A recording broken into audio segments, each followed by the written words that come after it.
یہ سب کچھ آن the same time کیا جا سکتا ہے. کوئی حل نہیں, ایبسولوٹلی پاسبل. کیوں؟ ہم اللہ کے فضل سے میری جان ہماری ٹوٹل کیپیسٹی ہے. We are the strongest army in the world right now. Weapons کی بات نہ کریں, سائز کی بات نہ کریں, the most battle hardened, the most ruthless fighting machine in the world. امریکہ اور رشیا بھی ایسے نہیں ہے جو ہماری آرمی. اور اللہ کے جیسے ہم نے کہا کہ یہ کام اکیلے نہیں کیے جاتے, آپ کے ساتھ افغان طالبان ہے. افغان طالبان کے پاس کیا ہے؟ انہوں نے امریکہ کو ناخن چنے چبوا دیے. امریکہ ان سے نیگوشیٹ کرنے پہ آ گیا. نیٹو کی پوری فوج وہاں موجود تھی, رسوا کر کے رکھ دیا, ان کو دمبا بنا کے ذبح کر دیا. اور اب انڈینز وہاں جا رہے ہیں. اب انڈین جب افغانستان میں پریزنٹ ہیں تو یہ آپ ڈکلیئر پالیسی کریں اس کو کہ ہم انڈینز کو افغانستان میں برداشت نہیں کریں گے, اور ان کو اسی طرح وہاں پہ شکار کیا جائے گا جس طرح ہم لائن آف کنٹرول کے اکراس انڈینز کا شکار کرتے ہیں. بات یہ کہ جیسے ہم نے کہا ایسٹس ہیں ہمارے پاس, ہر کام. جب وہ ٹی ٹی پی کو استعمال کر کے پاکستان میں جنگ کروا سکتے ہیں تو آپ افغان طالبان کو استعمال کر کے انڈیا کو ایلیمنیٹ کیوں نہیں کر سکتے؟ نیٹو اور امریکنز کو کوئی پرابلم نہیں ہوگی اگر آپ آئیسس کو ہٹ کریں, ٹی ٹی پی کو ہٹ کریں اور انڈیا کو ہٹ کریں. آپ نیٹو کو نہ مارے, امریکنز کو نہ مارے, ہمیں کوئی ضرورت نہیں ہے. That's where the problem would be, جہاں پہ آپ کو انٹرنیشنل لیول پہ کھیلنا پڑے گا. انڈیا کو ذبح کرنا بالکل جائز ہے. Americans have no problem with that and we are already doing it.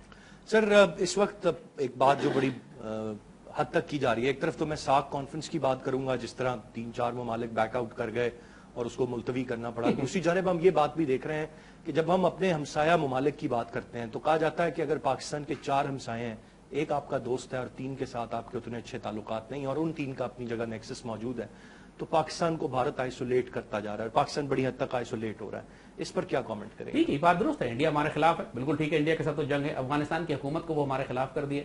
Iran کے ساتھ ہاسٹائل ریلیشن شپ, جنگ ہماری نہیں ہے لیکن ایک ٹینشن ہے, ایک دوری پیدا ہو گئی ہے. اور اس کی وجہ نواز شریف خود ہے, کیونکہ یہ سعودی عرب سے زیادہ نزدیک تھے. جب سعودی عرب سے نزدیک تھے تو ایران سے دور ہو گئے. ظاہر ہے وہ دونوں ساتھ ساتھ نہیں چلا سکتے. یہ کھوپڑی تو ان میں نہیں ہے کہ یہ بیلنس کر سکیں ریلیشن شپ کو. تو لیکن ایران کی سرحد پہ ہم نے کوئی فوجیں نہیں لگائیں گی. وہاں پہ ٹھوٹا ہوتی رہتی ہے چھوٹی موٹی, وہ چیز کرتے ہیں دہشت گردوں کو, یا چیز کرتے ہیں ڈرگ سمگلرز کو, یا جند اللہ کے لوگ آپس میں چلتی رہتی معمولی. That's nothing. ہم نے کوئی فوج نہیں ہماری. We have no army, not a single regular army troop on the Iran border. لیکن یہ دوری ہو گئی ہے, اس کو قریب کرنا. لیکن دوری قریب کرنے کے لیے بھی اگین فوج نے انیشیٹو لیا. جب بھی ان کے وارشپس آئے نیوی کے ساتھ ایکسرسائز کرنے کے لیے, فوج کر رہی ہے اپنے لیول کے اوپر, حکومت نہیں کر رہی. تو جہاں تک کابل حکومت کا تعلق ہے اور بنگلہ دیش کا تعلق ہے, آپ کو پتا ہے کہ دونوں میں پاپٹ گورنمنٹس ہیں. جو بنگلہ دیش کی عوام, بنگلہ دیش ہمارے لیے امپورٹنٹ بھی نہیں ہے, سچی بات ہے. وہ جو مرضی کرتے رہے, لڑے ہم سے, گالیاں دیں, ہمیں کوئی فرق نہیں پڑتا. ہم ان کی گالیوں کی رینج سے بھی باہر ہیں, ان کی پالیسی اسٹریٹجی کی رینج سے بھی باہر ہیں. اتنی بڑی سپر پاور ہے کہ ہمیں فرق ہی کوئی نہیں پڑتا ان سے. جہاں تک رہ گیا افغانستان کا, تو افغانستان کے ساتھ ہماری جنگ پچھلے جب سے یہ کمیونسٹ حکومت آئی, جیسے کہا کہ سوائے وہ افغان طالبان کے پیریڈ کے, ہم ان کے ساتھ حالت جنگ میں 1979 سے ہیں, جب سوویت یونین جب داخل ہوا تھا. ریفیوجیز ابھی تک ہیں, مہاجر یہاں پہ use to that thing. That's nothing new in it. لیکن نیو فیکٹر جو صرف ایڈ ہو رہا ہے کہ اب انڈین براہ راست اپنی پریزنس وہاں رکھے ہوئے, باقاعدہ وہ آئیسس کو تیار کر رہے ہیں, ٹی ٹی پی کو بنا کے بھیج رہے ہیں. And now as a matter of policy ہمیں افغانستان میں کلین اپ آپریشنز کرنے ہیں. سپورٹ کرنے کی ضرورت ہے. افغان طالبان کر لیں گے یہ کام, حقانی افغان طالبان, ان کو پھر ہم سیریسلی ڈپلوائے کریں انڈیا کے خلاف. بے شک آپ امریکن تو نیٹو کے خلاف نہ کریں, لیکن انڈیا کے خلاف تو ہم کریں گے. وی ول ڈو دیٹ. اور آپ دیکھیں گے انشاءاللہ کہ آنے والے وقتوں میں آپ کو انڈیا کی لاشیں افغانستان سار کانفرنس کا ملتوی ہونا کوئی فرق نہیں. سار کی حیثیت ہی کوئی نہیں. It's a dead organisation anyway. اس کی سگنیفیکینس یہ نہیں ہے کہ اتنے ممالک پاکستان آنے سے انکار کر دیتے ہیں, یہ نہیں ایک معاملہ. بات یہ کہ کوئی امٹیریل ہے نا. سارک میں ہے کیا مطلب کہ بنگلہ دیش کوئی حیثیت ہے اس کی, نیپال انفارچونیٹلی, افغانستان. تب SAARC is actually Pakistan and India, and if you are not talking to each other. باقی ملکوں کا آنا نہ آنا, بیٹھنا نہ بیٹھنا. سارک میں پہلے کیا اچیو کیا ہے اس میں, what have we achieved in SAARC in the last so many decade that it has been formed. Nothing. Just waste of time. اچھا یہ کینسل ہو گئی, فارغ ہمارے کچھ پیسے ٹکٹ کے بچ گئے اور کیا. ٹھیک ہے sir, coming toward CPEC, that is very important for Pakistan and for Pakistan's future جب ہم بات کرتے ہیں. اور اصل اس وقت بڑی حد تک جو کھٹک رہا ہے دیگر ممالک کو, بالخصوص بھارت کو, وہ سی پیک ہے اور پاکستان کی جو ترقی جس کی ہم بات کرتے ہیں. سی پیک کا مستقبل آپ کیا دیکھتے ہیں اور کہاں تک دیکھتے ہیں؟ فوج نے اس کی بھی ضمانت گارنٹی لی ہوئی ہے کہ وہ سیکیور کریں گے. راحیل شریف صاحب اس پر بھی بڑے بیانات دیتے رہے, گلگت بلتستان بھی گئے حال ہی میں. Do you think as long as یہ بھی فوج کے ہاتھ میں ہے تو ایک سیکیور پروجیکٹ ہے اور اسی طرح ایگزیکیوٹ ہو سکے گا جس طرح ہم سوچتے ہیں یا دیکھ رہے ہیں؟ دیکھو سی پیک کا جہاں تک تعلق ہے نا, یہ پاکستان عوامی نے تو ایک اسٹریٹجک ڈیسیشن اس پہ لیا ہے کہ ہر قیمت پہ ہم اس کو بنائیں گے بھی, ہم اس کی حفاظت بھی کریں گے. اور یہ ایک پورے خطے کے لیے, آنے والی نسلوں کے لیے ایک ہمارا گیم چینجنگ ایک پروجیکٹ ہے. اور اس کی وجہ سے شروع میں بہت ساری طاقتیں اس کو روکنے کی کوشش کریں گی، لیکن جب بن جائے گا تو وہ خود آ کے اس میں شامل ہونے کی بات بھی کریں گے کہ اب بن ہی گیا تو ہم اس میں سے پھر، جیسے آپ دیکھ رہے ہیں کہ ایران بھی اب جوائن کرنا چاہ رہا ہے، گلف کے ملک بھی کہہ رہے ہیں کہ جی ہم بھی آ جاتے ہیں اخراج اپنے سیریا سے. تو کیونکہ ہوا کیا ہے کہ ابھی تک آپ نے سی پیک کی پوری پاکستانی قوم سے ہم کہتے ہیں پوچھ لیں، کسی سے پوچھ لیں کہ کیا آپ کو ابھی تک ٹرمز اینڈ کنڈیشنز پتہ ہیں سی پیک کی کیا ڈیسائیڈ؟ بہت ابہام ہے، چیزیں کچھ بھی نہیں پتا. آپ کو یہی نہیں پتا کہ کتنے انڈسٹریل اسٹیٹس بنیں گے، انڈسٹریل سائٹس کہاں کہاں بنیں گی، روٹس کیا کیا ہوں گے، اس کے اندر کون کون سے پروجیکٹس یہاں لگیں گے، چائنا نے کیا پروپوزل دیا تھا، ہم نے کیا کاؤنٹر پروپوزل دیا ہے، پاکستان سے کون سی باڈی ہے جو سی پیک پہ نیگوشیٹ کر رہی ہے چائنا سے، یہ سب خفیہ ہے، نوبڈی نوز. تو اسی سے اندازہ کر لیجئے کہ سی پیک کے معاملے پہ کتنی کنفیوژن ہے، بیکاز ڈیسیژن یہاں ہے ہی نہیں. کنفیوژن اس لیے ہے کہ ڈیسیژن نہیں ہے. چائنا یہ چاہ رہا تھا کہ سنکیانگ میں انڈسٹریز لگیں اور پاکستان سے صرف یہ چیزیں گزرا کریں. ہم یہ ڈیمانڈ کر رہے ہیں کہ انڈسٹریز بلوچستان میں لگیں، فرنٹیئر میں لگیں، انڈسٹریز پاکستان میں لگیں اور یہاں پہ انڈسٹریل پارکس، انڈسٹریل سٹیز بنے اور جابس ہمارے لوگوں کو ملیں.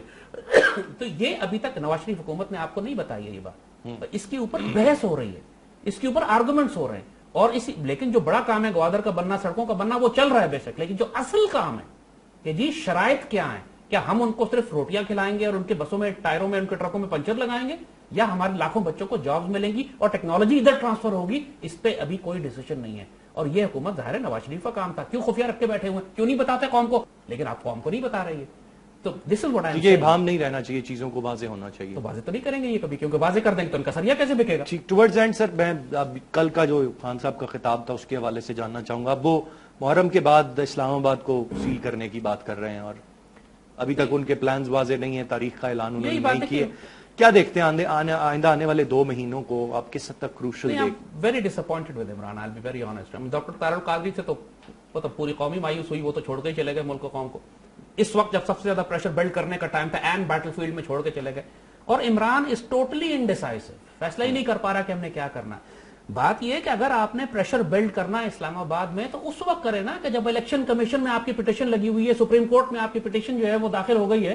دس is the time to actually come to the supreme court and say کہ جی ہماری پٹیشن سنیں اور آپ پریشر بلڈ کریں حکومت کے اوپر کہ اب تمہیں ہم ادھر ادھر نہیں بھاگنے دیں گے، اب کیسز لگیں، اب لیگل کیسز سنے جائیں گے اور جلدی سنے جائیں گے. اکتوبر از دا ڈیسائسو منتھ، یاد رکھیے گا. جس نے اکتوبر استعمال کر لیا اچھے طریقے سے، اگر جنرل راہیل نے اور پاکستان آرمی نے ان دہشت گردوں کو پکڑ کر سزائیں دلوا دی، وہ سارے کیسز جو کہ کھول دیے ہیں انہوں نے، بھیڑوں کے چھتے کو چھیڑ دیا، سانپوں کو جو دموں سے پکڑ کے بلوں سے باہر نکالا لیکن سر نہیں کاٹا، اگر یہ سارے سر کاٹ دیے انہوں نے تو نومبر میں آپ سکون سے اگلا سپہ سالار آ بھی جائے گا. بہت شکریہ ادا کرنا چاہوں گا جناب زید حامد صاحب ہمارے ساتھ موجود تھے. ناظرین، گفتگو آپ نے زید حامد صاحب کی سنی. آج کے پروگرام سے اتنا ہی. ارسلان خالد کو اجازت دیجیے. اللہ نے کے بعد.